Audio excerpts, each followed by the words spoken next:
singing to a single star. Welcome to Seeking the Light of a Thousand Suns podcast, brought to you by Maya Skyryka and Gia. We are eclectic practitioners, and our podcasts are designed for listeners in any stage of their chosen magical path. Please join our Facebook or go to our webpage for podcast extras.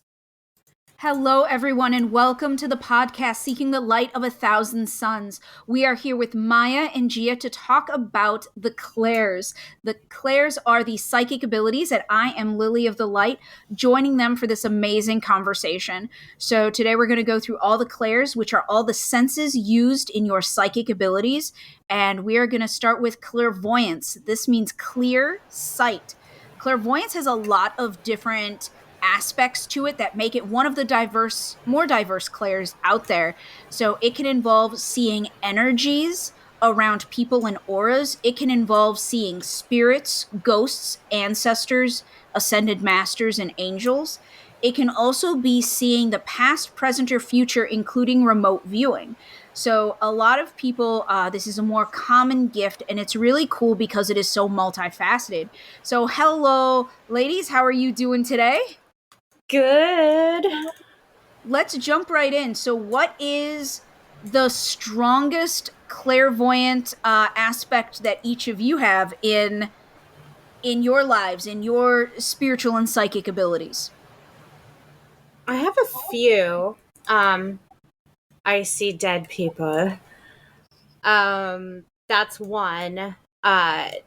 Seeing, like, actually visualizing angels, guardians, my spirit animal totem, my totem animals, what they're doing. Like, I can see when one of my spirit animals at the end of the night likes to lay down at the foot of my bed. I actually see him. He's a big guy too, so he takes up a good portion of the foot of the bed. And then I actually was blessed and cursed with a photographic memory, which bleeds through into the clairvoyancy, because not only can I recall images, numbers, and such the very moment I see them, but oftentimes when they represent in my mind without me trying to recall them, like when I need to take my test for a biology class, and I've already got it all in my head, but also when it's a sign that something's going to happen, that image will flash in my mind. Very cool. I love it. And so mine, clairvoyance is actually one of the psychic gifts that I use the most often, and it's probably one of my primary ones that comes up like the strongest for me. And I can see the past, present, future. I like this gift. I have all different facets of it. Seeing people's auras and energy really helps with doing Reiki and energy healing on clients during sessions, and being able to see spirits and communicate with angels and stuff like that is always nice to be able to describe to people, like what Great Uncle Earl looked like for accuracy in readings and stuff. So I use this in like my daily life, but then I also use it in like sessions and professional work that I do through my business Lily of the Light to help clients. So this is, for me, this is one of my favorite gifts that I have for myself, and being able just to like visualize and know what a room looks like when I'm doing an energy healing and space clearing for somebody, to know like what corner needs the most work and stuff, because I can visualize it, is always really helpful. So those are kind of the ways that I use them. How about you, Maya? I don't have a lot of clairvoyance, and the times that I've experienced it have pretty much frightened me. I try to block it at those times. The only time that I can honestly say that I've experienced clairvoyance is when I've seen like astral entities, things that are not necessarily dead people. I remember that time, Maya, where you and I were working on seeing each other's auras. And you not only could see my auras, but you could also see my various selves, which I thought was really stinking cool when you Oh, were yes. when That you were was, yes. describing it, and it was so cool. I mean, it gave us both the chills because one of my selves looks really scary, and she's, her bark is worse than her bite. But yeah, it was I, awesome to do that. I'd say for me, it's one of my weaker ones. I don't experience that often. Yeah, and like with having gifts, you're born with your gifts, and there's no, as we go through this topic, there's no one that's better or worse than the other. This just Mm-mm. happens to be the first one that we're talking about. And if you're born with the gift or you want to grow clairvoyance, I always suggest doing little exercises to figure out what technique works best for you. So some people, their clairvoyance only happens with their eyes closed. Some people, their clairvoyance only happens with their eyes open, or with like a soft gaze where everything is unfocused. And so if you think that you might have clairvoyance or you want to work on it, choose something that's still, like a plant, and you'll be able to see the energy around it, and then just use it with your eyes open, closed, unfocused vision, that type of thing. This is a great way just to get comfortable with it. And I suggest when you start to do it with a living thing, again, like a plant, if your animal is sleeping, like your pet or something, that's a great option too, as opposed to doing it with like a bookcase. While everything has energy, psychometry is the ability to like use objects and read objects, and that's not what we want you to do. We just want you to use your clairvoyance. And so try it on a living thing that has its own energy, that has its own aura, to be able to start that. And I think that that's just a nice basic rule when you're learning, is just to try a bunch of different ways to figure out what way works for you, and not to judge. Like, there's no right Yes. or wrong way to do this, right? I mean, everyone here does it differently. All three of us do it differently, right? Well, and that is correct. And off that point, for any of our darker side of the moon listeners, if if you like the darkness and you want to try to amplify this or work on it, this is going to sound kind of spooky to some out there, but go outside, put your lawn chair on your back patio or what have you, where it's dark, and surround yourself with that nighttime darkness and focus in on all the shapes that you see moving around. Oftentimes, those shapes that you see moving around are actually spiritual shapes. And don't invite, of course, fear into your heart when you do this. So if it's something that would scare you, don't do this method. It's not going to work very well for you. It's going to possibly even blow up in your face. But for those that can do this and darkness doesn't scare you, it's a real fast way to throw yourself to the wolves and amplify and practice and hone in on that skill. So yeah, clairvoyance is great. We're all big fans, and like Gia said, you can go on a little bit more darker. You can do it in a brightly lit room. You can there's lots of different techniques, and like I said, I use this in my daily life. It's one of my favorite methods and techniques to really delve into, and it is very common to use. Now, I would like to talk about the one, and I'm going to have to turn it over to my co-hosts for this. Clairaudient is clear sound, it's your sense of hearing. And for me, I call myself a Swiss Army psychic. I have every single gift out there except this one. The only clairaudient I've ever had is white noise. It's just that white noise. um but it's being able to hear things, hear music, hear voices, hear messages. And this is a nifty thing about clairaudient. You can also hear it as your inner monologue, that you're getting psychic messages through your inner monologue that you couldn't have gotten any other way. So I think that's an aspect of clairaudient that isn't talked about a lot or acknowledged as part of a psychic ability. It's not having an inner monologue, it's having the voice of the inner monologue giving you psychic messages. That's super cool. So as far as my co-hosts go, like clairaudient hearing, jump into it. I know you guys got stories that are just awesome that I love hearing about because it's something so outside of my scope. Tons, but I'm gonna let Maya roll with this because I know that this is a huge one for her. I would say that this is probably my stronger one out of like all of the ones we're going to talk about.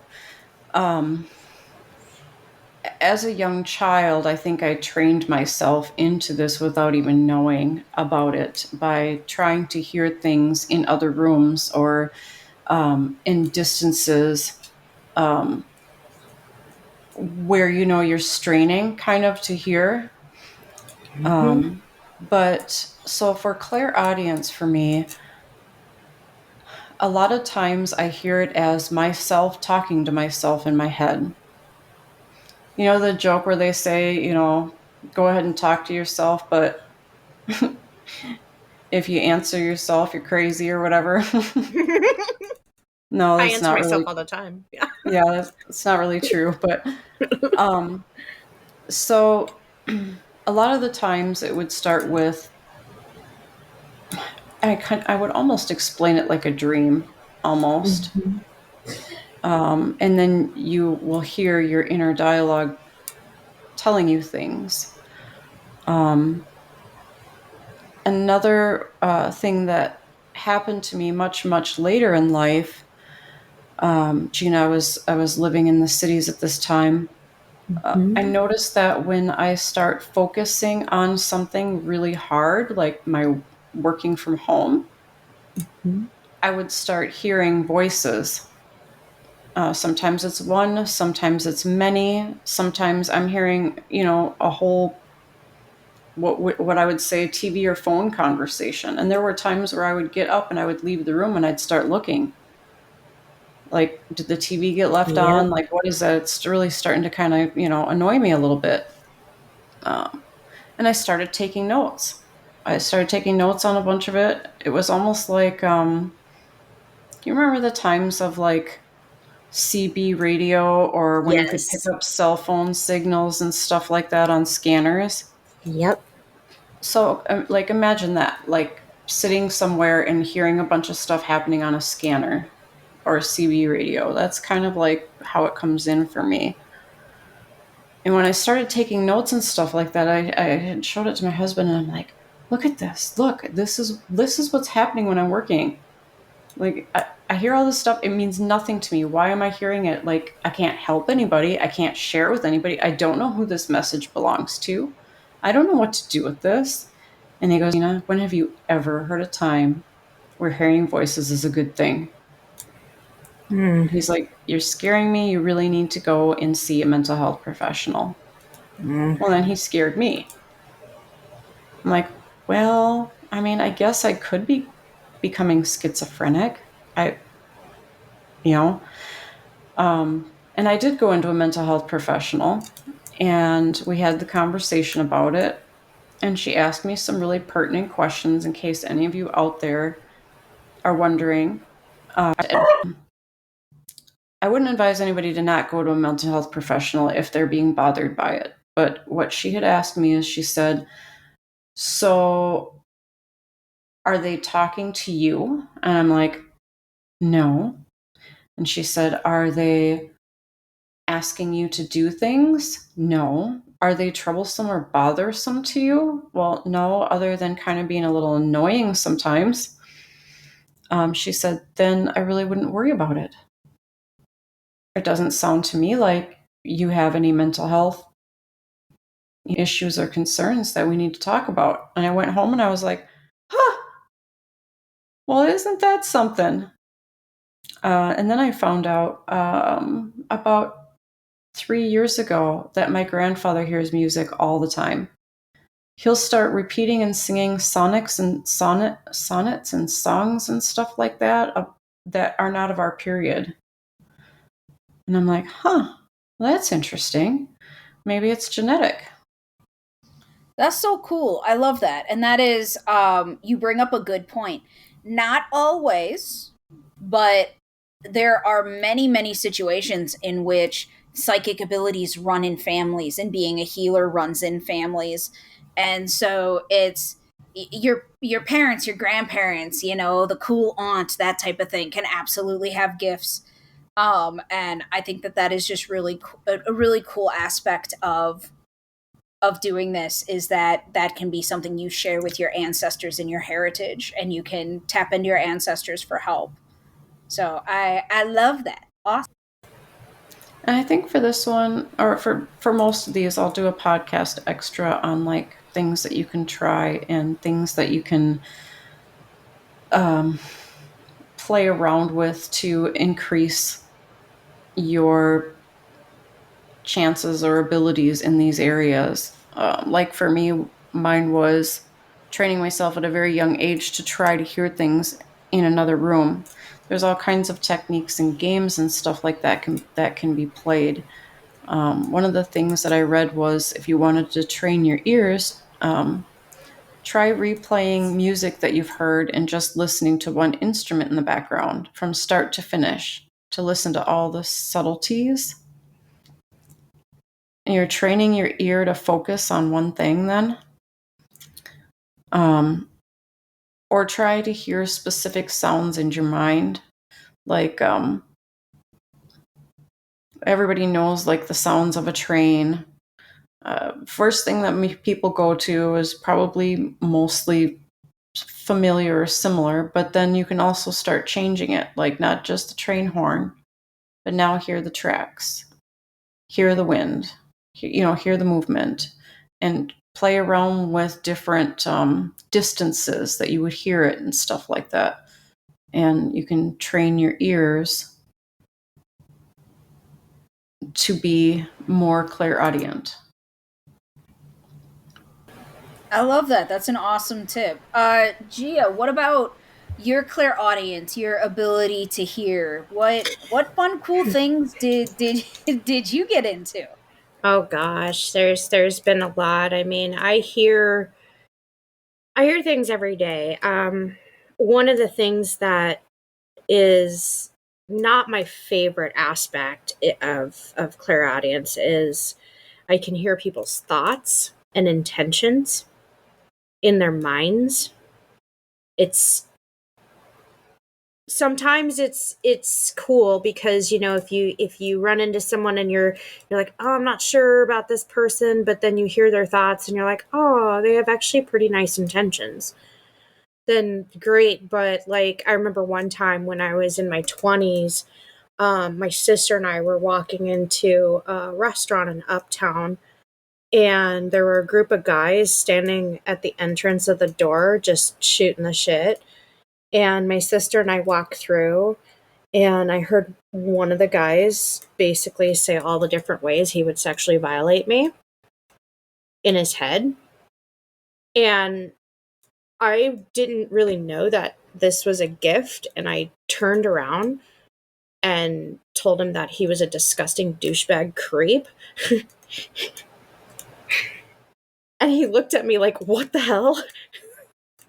But it was because I actually heard his thoughts of what he wanted to do to me, but he didn't actually say it out loud. And so he was confused. I was angry. It was very interesting. But yeah, there's a lot where there's the good and the bad of it. There's I hear oftentimes when something is going to happen. Um, it's interesting because sometimes, kind of the way Maya explained it, it comes in with other people talking, and then there are times where I can hear myself, but it doesn't fully sound like myself. I can hear my spirit guides. The interesting part is being able to have a conversation with them, and I personally did not go the mental health route for this, but my familial history also has a lot of psychics in it, and so it was kind of taught from generation to generation that this was acceptable, and so I was pretty fortunate in that aspect. Yeah, that's awesome. And to clarify about a little bit about clairaudient, like, I want to. I'm so sorry, everyone. My brain is fried. um, clairaudient and telepathy, hearing people's thoughts, are slightly different gifts and abilities. So they're not they're not synonyms, and so if you can't hear people's thoughts, it's okay. It's not always clairaudient. um so yeah, that's, I think clairaudient is really cool. I think people who can use it with music are epic.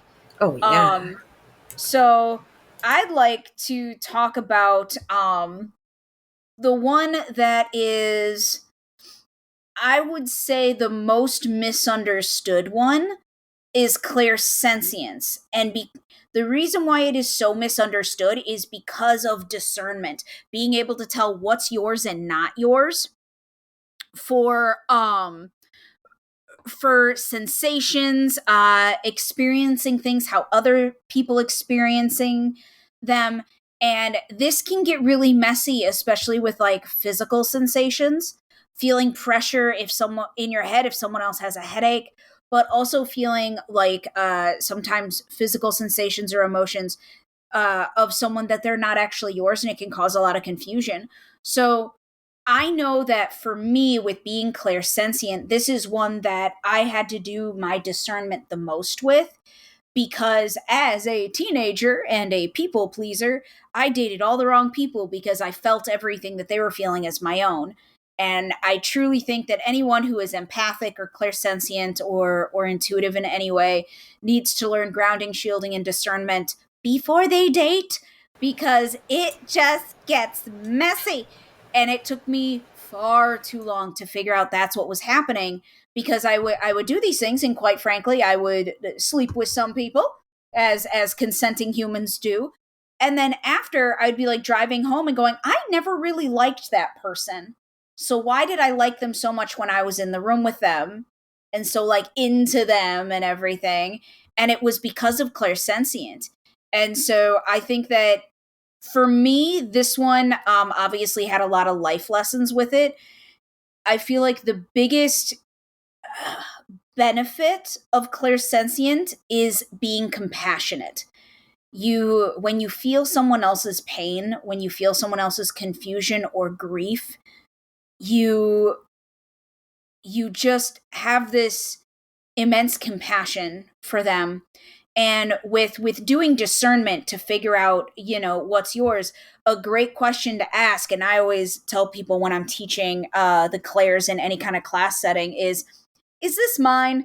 And you will ask it at nauseum. You will ask it constantly.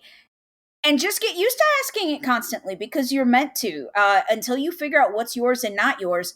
Always ask, is it mine? Is it not mine? Because quite frankly, you could be feeling someone else's hunger and eating when you don't need to eat. You could be feeling sorrow and feeling shitty about yourself and having self hatred when it's not yours. It is not your responsibility to take on anyone else's emotions or sensations. So, this one for me, I find to be very confusing. So, what Gia and Maya, what tips, tricks, Well, anything like that do you guys have about clairsentient? I wanted to real quick because Maya and I have used this together quite a few times where if one of us feels the pain of the other, then we take that and we ask the other if it's okay to help do a healing or even share sometimes that burden. And so it's also incredibly useful, but you have to be careful with it as well. Like you said, Lily, I mean, you have to know what's yours and what's someone else's. But when you do know what is someone else's, then you can utilize that to help with the healing process for them. Yes, and this is all done like we're all fairly close in this group, me and my co-hosts and stuff. So now is our obligatory little PSA for y'all. Everything we discuss is done with consent. You never get to invade someone's privacy psychically. Even if you have gifts, you are not entitled to anything. So when we feel each other's emotions, or you may feel someone else's emotions, like you can have a psychic ability, but be aware consent is key. Don't go rooting around in anyone's business. So it's an incredibly powerful thing, like Gia said, to feel something with someone and then help them heal from it and do it communally. And I did this. I had a friend who I was super close to for many, many years. And I was driving home, and I had crippling pain in my legs, like almost swerve and crash my car type thing. It was so terrifying. And I messaged him that night and I had said, "Are you in a lot of pain?" And he said, "Yes, I am." And I said, "We have to disconnect tonight because I almost crashed my car. We cannot keep this strong of a connection going all the time, because that, like, I'm so sorry you're in pain, but I cannot feel your pain when I am driving. I need to use my legs for the pedals." And so yeah, we were still super close, but we had disconnected so that we couldn't feel each other's pain all the time and stuff, because it can be intense. People feeling other people's stuff. It's a beautiful connection, and it can be really intense. Well, 100%. I know I have a family member who um she sometimes feels my pain, but her mind's not trained and open to the world that we live in. And so being able to tell her, this is a thing and you need to be able to disconnect is oftentimes difficult. But just real fast, so I was in a really bad car accident when I was 19 years old, and it was my second time I had a traumatic brain injury. At the moment of impact, my family member, who was at middle school, flew out of her chair, hit the ground as if someone came up and hit her upside the head with a baseball bat. We were in two totally different suburbs. And thinking about it now, it's a really cool ability, but wow, yes, a lot of precautions with it.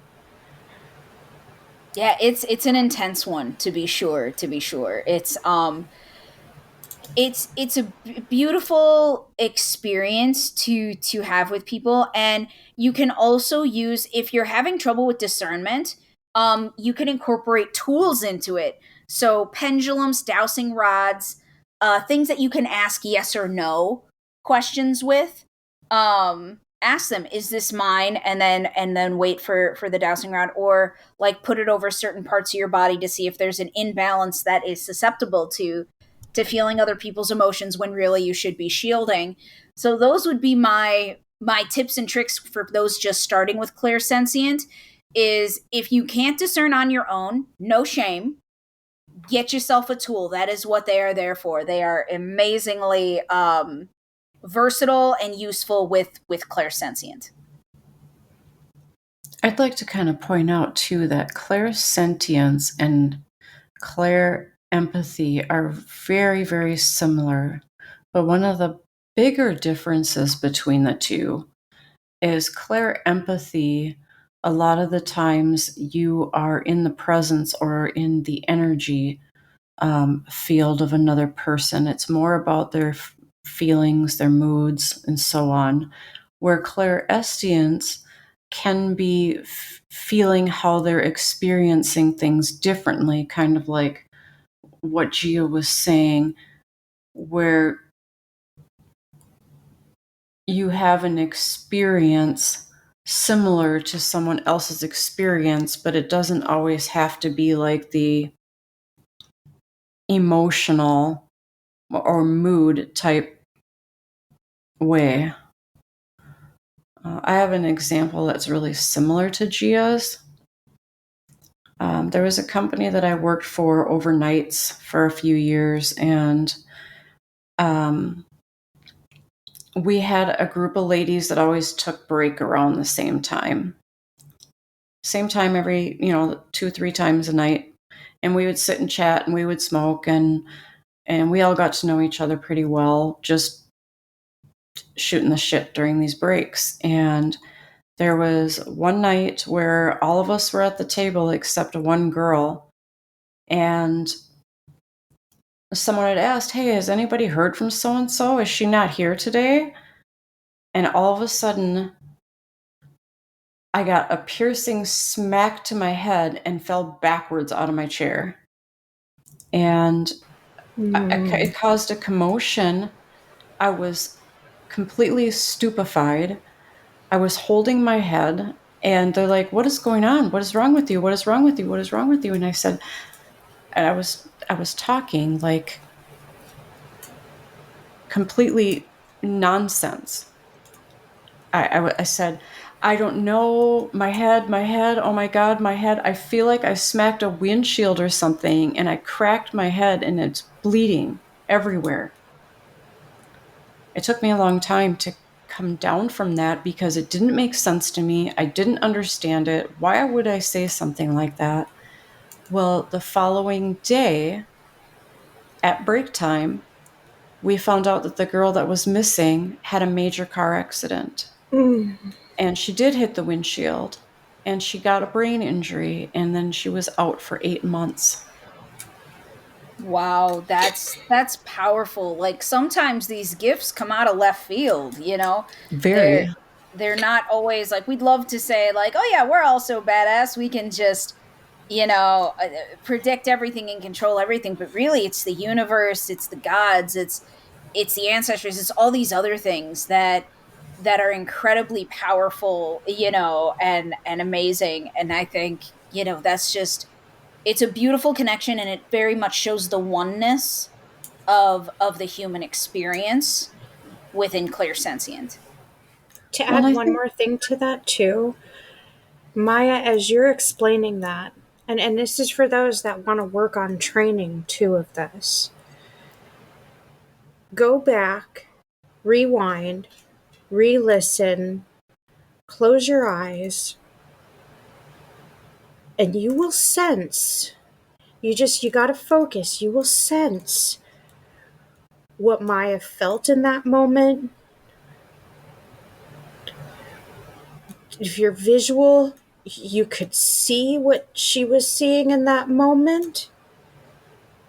You could hear in that moment. These are the things, because when you're describing that story, Maya, of what happened, those are the things. I mean, I got goosebumps. I could instantly start to feel that sensation that you were describing. And understand that sometimes we dismiss what we feel as being, empathy is amazing, but we dismiss it as just being like just a form of of basic empathy when in fact it can actually also be a Clair. Well, and can I just say, in my honest opinion, I don't think that I would have had that experience if somebody hadn't said, "Has anybody seen her today? Is she working?" Because that made me sit and wonder. That was the trigger. I think it was a trigger. Thank you for sharing that. Yeah, that was incredibly, like, you're right, triggers are amazing, like being able to tap into energy. So as we're talking about all these different abilities and psychic gifts, you can tap into them. You're training with them and getting used to them and discerning with them. They will grow and shift and beautifully evolve with you. And one of the things that will happen is you'll have like a dimmer switch where you can have them on full blast and connect to people. And then you can also turn them way down. I strongly suggest turning them way down when you're driving. That is not the place to practice for anything. So it's amazing that these triggers can really impact us. So the one I want to talk about next is actually a really cool one. Now, as we get into some of these other ones, I want to remind everyone all gifts are equal and all of them are super cool. And I will give you examples at the end of why they are all cool because some people like to think that some are better than others or more versatile and more usable, like clairvoyance. A lot of people think, is the best one because it's so mainstream and it's on so many TV shows and stuff. But that's not the case. They are all equal. They are all fabulous and they can all change your life. So this next one is a lesser known one of the clairs of the senses, clairalient, being able to smell. And what a lot of people forget is scent is our strongest sense attached to memory. So when you work within clairalient, you can summon up a lot of experiences with mediumship, which is communicating with spirits and ghosts and ancestors and loved ones. And it is incredibly powerful to have the ability to smell that way. And so that's clairalient. Gia, I know you have a lot of examples or some very interesting examples of clairalient. Can you go into those, please? Yes. So this is where we can say I smell disease, I smell death, I smell birth, those kinds of things. So think about those, keep those in mind.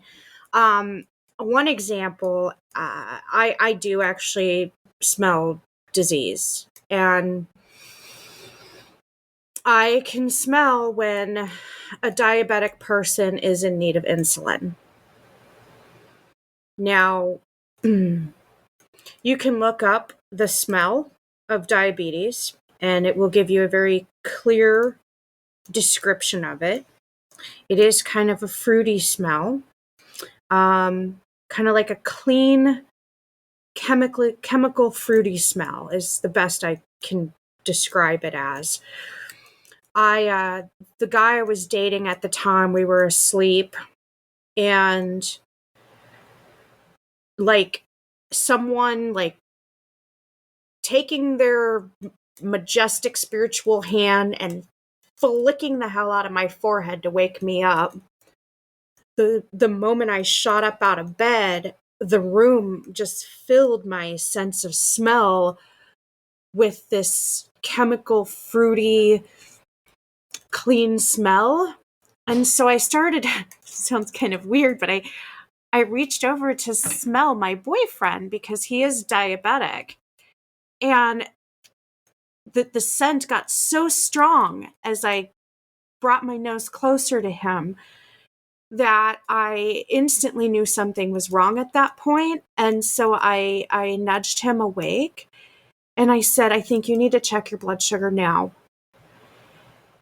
And he was kind of stumbling a little, so I helped him, to get his bag.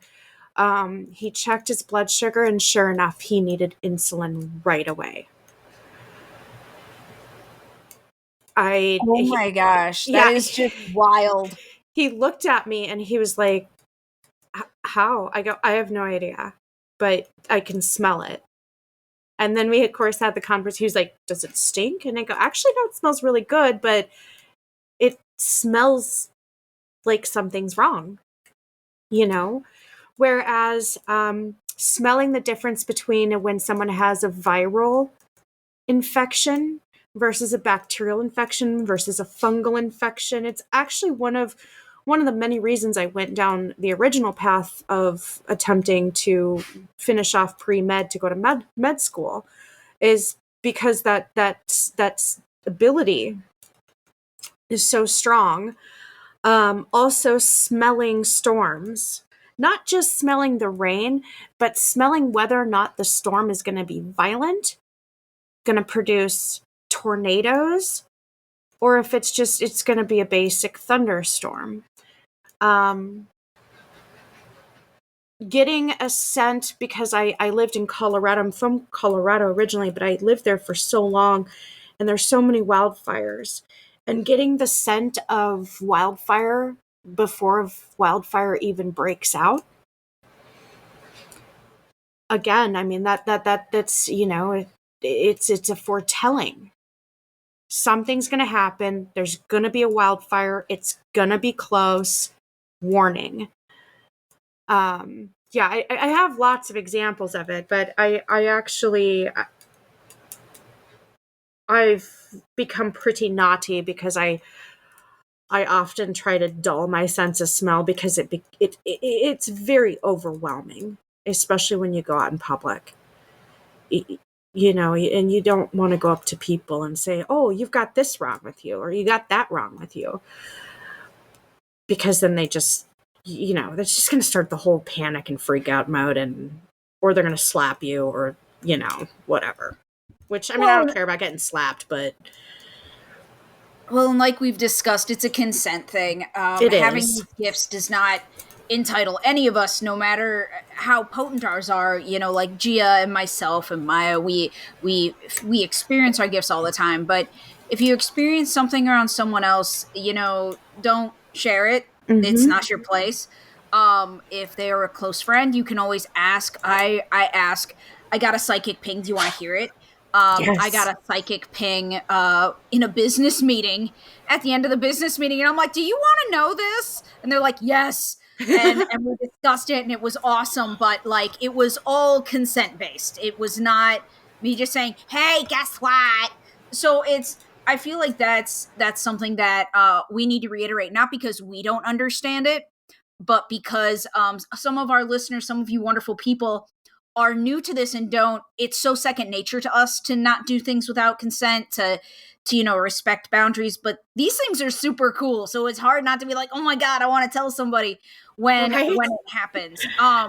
So I think that's an important thing to talk about. And at this juncture, I want to thank everyone for tuning in to Seeking the Light of 1,000 Suns.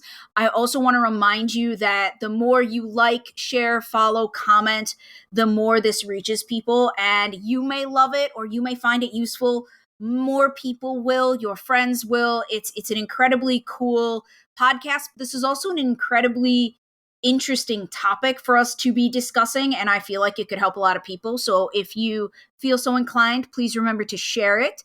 And just, if you like us, let us know. Or if you guys want to hear something super specific, if you guys have a topic you really like, let us know. We want to talk about what the listeners want to hear about, because I don't know if you can tell or not, but we'll talk about almost anything, and it's awesome. However, we want to talk about what you guys want to hear about. So please, we'd love to hear from you when you have a chance. So that's Clair Alien. Do we have anything else to say about the sniffy sniff, smelly smell of Clair Alien, ladies? One thing, if you really do want to get out there and give it a try, I suggest go to nature first, all right? So get out in nature, walk through the woods, immerse yourself in the different smells, and then when you get used to the different smells of nature, you can start to focus on a tree and start smelling the tree. And when you've smelled the tree, you know the smell of it. And you can also tell eventually what kind of, if there was an animal who brushed by it recently. Things like that. You can smell flowers. smell, whether they've recently been worked on by bumblebees and such. These things are very simple, but they can help you to really hone in and develop that scent or the sense more so that you can work towards the actual Clair of it. Yes, I think that's really true. So we have time for one more Clair, one more of the senses, and then we are actually going to have to split this because I gotta tell you, this topic is so awesome and fascinating, and I could talk about it forever. So we're gonna split this into a two-parter, but I want to end with Clair Gustance and then give you some examples of that. So Clair Gustance is taste. It is highly underrated. It is super cool. It is very unique. The best story that I have is super impactful. So I am a psychic spiritual advisor, and if you guys ever want a session, lilyofthelight.com. But I had a client and we were doing Reiki. So I was doing Reiki on her. And then afterwards, we talk about any, psychic messages that came through. And she looked at me, and this was her first time experiencing Clair Gustance. Let me be clear, it was incredibly powerful for her. And she said, "I taste bubblegum." And I said, "Okay." And she said, "No, her boyfriend from several years ago had passed away, and it was the bubblegum that he always chewed. And that's what she was tasting because he was in the room with her. And that was her being able to acknowledge that he was in the room. And then we had a mediumship session where we actually got to talk to her boyfriend who had passed. And so just by tasting bubblegum, and that is amazing to me that Clair Gustance can be used to make you think of loved ones and experience those types of things with them. Whenever I get Clair Gustance, I make an odd noise. And when people see it, it's actually a weird face too. But it is like smacking. So I'll go because I'm like trying to taste something that's in my mouth that's not actually in my mouth. So I like make a lot of smacking noises. And it is as funny as you all are thinking that I look when I do it. Yes, it is. It is that funny. Someday someone's going to catch it on film, and I promise I will post it all over social media. So I had a sensei. I took Japanese language for several years to be able to read, write, and speak it fluently. And my sensei, he started, I remember the very first class, the very first day. And one of the things he said is, "I expect all of you to be laughing with each other, at yourselves, because the best way to learn the language is to act like a little kid, because it's the little kid mind that opens you up to being able to absorb more of the information." And doing that is kind of like the kid's self, right? When you're I can actually hear you making the noise. And it's one of those things that it's a tool, and it's you can use that tool with this. I have one more thing too to add to that, and I love the culinary arts. I'm a foodie, and if you want something kind of easy to try, when you can taste anger if someone made something while they were angry. You can taste when someone makes something when they're sad. And same with happiness. And so you can kind of play around with that, right? Like the next time you're feeling down, go make some food. And then the next time you're feeling up, go make some food. And in both instances, write down what you're tasting. Make the same food for each.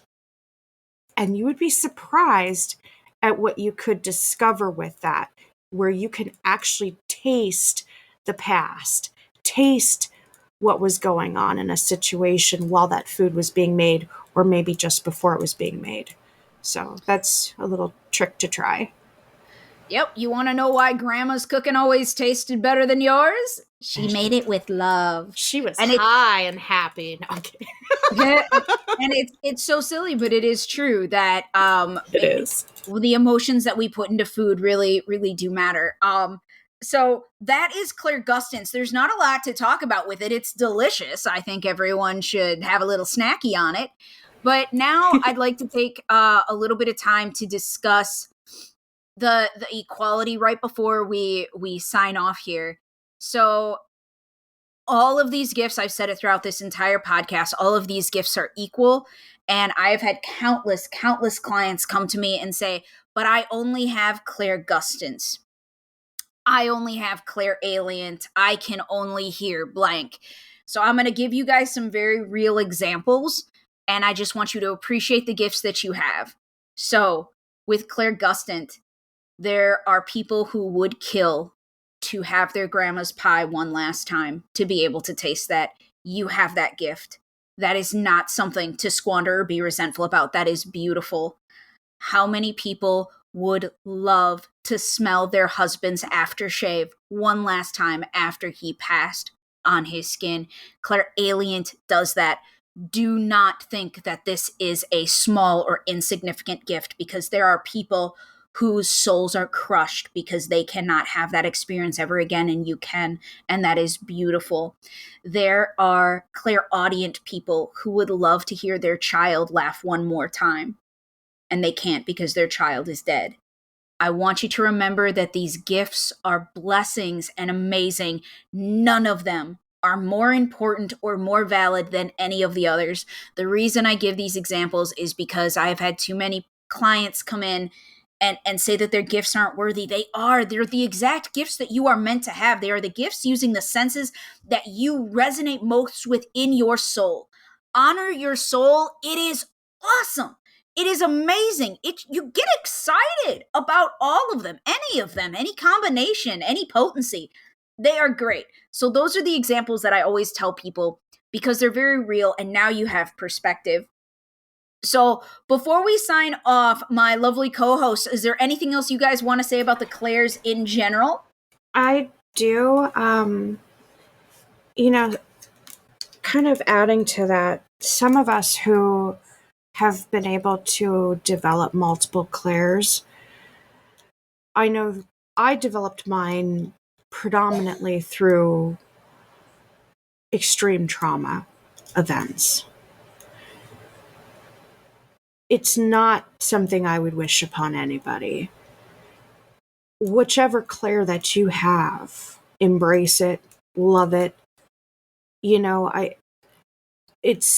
Granted, that's not always the case, how you gain more and more Clairs in your life. And yes, it is possible to gain Clairs. But that's one thing I want to point out, is that oftentimes when you're thrown into survival mode repeatedly, these Clairs come out. It's like a switch that gets flipped on. Now, again, that's not all the time, but I know that's how I got a lot of mine. I appreciate them. It sucks the way I got them, but I am grateful for them. So that's just kind of another thing to kind of consider too. There was a little emo there, but Definitely. Maya, any final parting wisdom for our lovely listeners about the Clairs? No, I just want to encourage the listeners to catch the next episode for part 2, because there was so much to cover that we got lots more yet to do. That's right. We will be covering, so in this episode, we have covered the Clairs, and they are fabulous, and they're based on the senses. So next time we will be covering the Tellas, so telepathy, telekinesis, those types of things. And it is an amazingly powerful and complex topic, so you better want it, you're going to want to tune in. It's going to be so fascinating. I am so stinking excited for that episode too, because I have got quite an example of teleporting and actually freezing moments of time. So I'm excited for it. Can't wait. A lot of great topics coming up.